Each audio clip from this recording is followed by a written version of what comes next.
రిజర్వేషన్లు పెంచే పరిస్థితి వస్తుండే.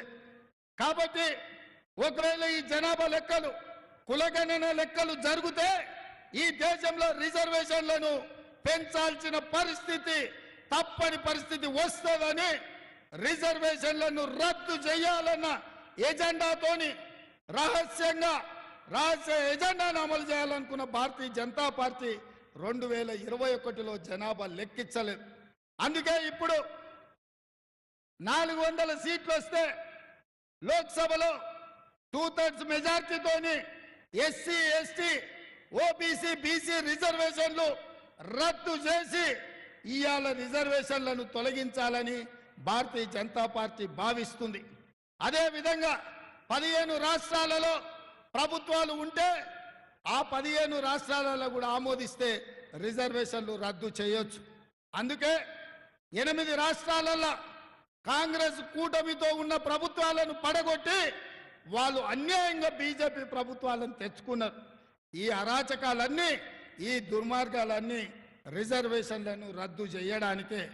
ఒక పక్కన రాహుల్ గాంధీ గారు దేశ జనాభాను లెక్కించడమే కాదు బలైన వర్గాల కులగణన చేసి రిజర్వేషన్లు పెంచుతామని కాంగ్రెస్ పార్టీ చెప్తుంటే రిజర్వేషన్లను కాపాడి దళితులకు గిరిజనులతో పాటు బలైన వర్గాలకు కూడా దామాష ప్రకారం రిజర్వేషన్లు ఇస్తామని కాంగ్రెస్ పార్టీ చెప్తుంటే రిజర్వేషన్లను రద్దు చేయడానికి ఇవాళ బీజేపీ కుట్ర చేస్తుంది. కుట్రలో ఒక్కొక్క అడుగు ముందుకేసింది.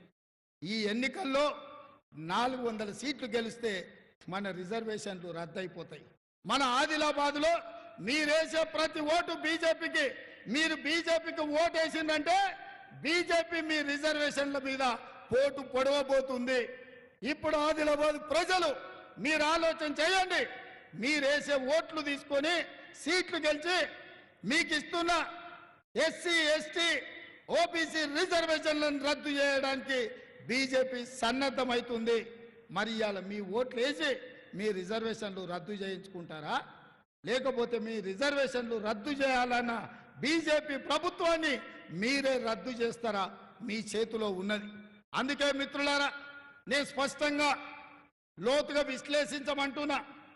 తెలంగాణ సమాజాన్ని ఆలోచన చేయమంటున్నా. తెలంగాణలో 90% బడుగు బలైన దళిత గిరిజన మైనారిటీ వర్గాలే ఇవాళ ఈ రాష్ట్రంలో ఉన్నాయి.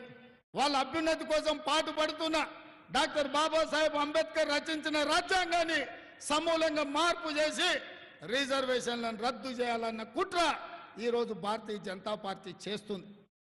నేను ఈ అంశాలను గత 10 రోజుల నుంచి మాట్లాడుతుంటే నా మీద ఢిల్లీ పోలీసులతోని అమిత్ షా గారు కేసు పెట్టించారు. నేను అడుగుతున్న ఈడున్న ఆదిలాబాద్ బిడ్డలను, నాకు బాగా ఈ ప్రాంతం పట్ల చాలా